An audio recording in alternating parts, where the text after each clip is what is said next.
السلام علیکم ورحمۃ اللہ وبرکاتہ۔ عزیز طلبہ، اللہ تعالیٰ کی ذات سے امید ہے کہ آپ سب خیریت سے ہوں گے اور آپ نے گزشتہ کام مکمل کر لیا ہوگا۔ اس سے گزشتہ سبق میں ہم نے فعل ماضی منفی اور اس کی گردان پڑھی تھی اور فعل معروف اور معروف سے منفی اور مجہول بنانے کا قاعدہ پڑھا تھا۔ مجھے امید ہے کہ وہ آپ نے یاد کر لیا ہوگا، اور آج ہم فعل ماضی مجہول اور اس کی گردان مکمل کریں گے ترجمے کے ساتھ۔ آپ کو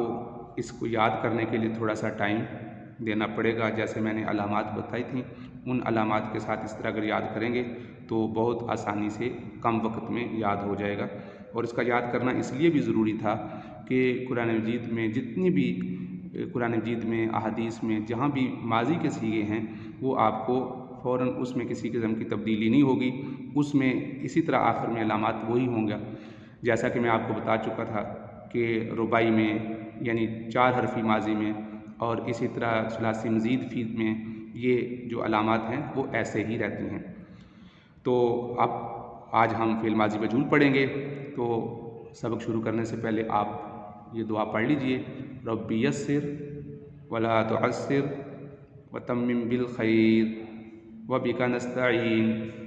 یا فتاح یا فتاح یا فتاح۔ جی بیٹا، آپ کتابیں کھول لیجئے۔ جی بیٹا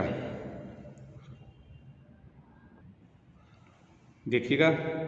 فعل ماضی منفی مجہول، کیونکہ معروف ہم پیچھے پڑھ چکے ہیں، فعل ماضی معروف اور اس کا طریقہ پڑھ چکے ہیں کہ منفی کیسے بناتے ہیں، یہ بھی پڑھ لیا۔ آج ہم اس کو تھوڑا سا دہرا کر پھر انشاءاللہ ہم گردان شروع کرتے ہیں۔ جیسا کہ آپ گزشتہ سبق میں گردان پڑھ چکے ہیں، جیسے نصر ہے تو جب اس کو منفی بنانا تھا تو اس کے شروع میں ما ذکر کر دیا تھا، تو خواہ وہ ماضی معروف ہو یا مجہول ہو، دونوں صورتوں میں منفی بنانے کا ایک ہی طریقہ ہے کہ شروع میں ما لگا دیں گے۔ اور اسی طرح جیسا کہ آپ نے کتاب میں یہاں پڑھا تھا کہ ما نافیہ کا اضافہ شروع میں کر دیتے ہیں تو اس سے فعل ماضی منفی بن جاتا ہے۔ تو یہ معروف کا طریقہ تھا، اور بالکل بھی عینی ہی یہی طریقہ مجہول کا ہے کہ مجہول کے بنانے کے لیے بھی شروع میں ما کا اضافہ کر دیا جاتا ہے، جیسے آپ کے سامنے یہاں پر لکھا ہوا ما نصیرہ۔ تو مجہول کے بارے میں جیسے ہم نے گزشتہ سبق میں سیکھ لیا کہ فعل مجہول وہ ہے جس کا فاعل معلوم نہ ہو، جیسے ما نصیرہ، اس شخص کی مدد نہیں کی گئی، اس شخص کی مدد نہیں کی گئی۔ ما ضربہ، اس شخص کو نہیں مارا گیا۔ فعل ماضی منفی مجہول بنانے کا طریقہ، اس کا طریقہ بہت آسان ہے، اور اسی طرح ثلاثی کے جتنے بھی ابواب ہیں، 6 ابواب ہیں، تو ان 6 ابواب میں ماضی مجہول بنانے کا ایک ہی طریقہ ہے، اور اس میں حروف کی حرکات و سکنات باب کے بدلنے سے تبدیل نہیں ہوں گی۔ جیسا کہ اب ہم سیکھ لیتے ہیں، فعل ماضی منفی معروف کو فعل ماضی مثبت معروف سے بنایا جاتا ہے، ابھی ہم پڑھ چکے ہیں۔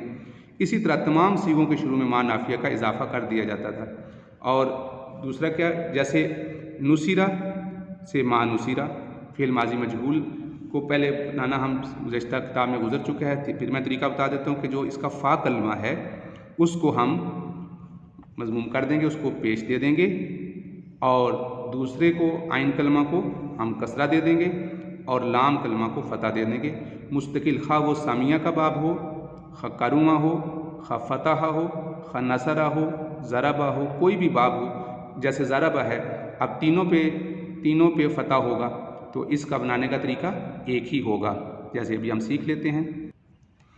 جیسے دیکھیے گا، جیسے ضربہ، اب تینوں کے اوپر زبر ہے، فتح آ گیا۔ تب جب مجہول بنائیں گے تو اس میں مجہول بنانے کے پہلے جو فا کلمہ ہے اس کو پیش دے دیں گے، اور پھر جو را کلمہ اس کو زیر دے دیں گے، اور پھر با پہ فتح رہنے دیں گے اس حرکت کو۔ اب دوسرا لفظ لیتے ہیں، جیسے سامیہ، یہ دوسرا باب ہے،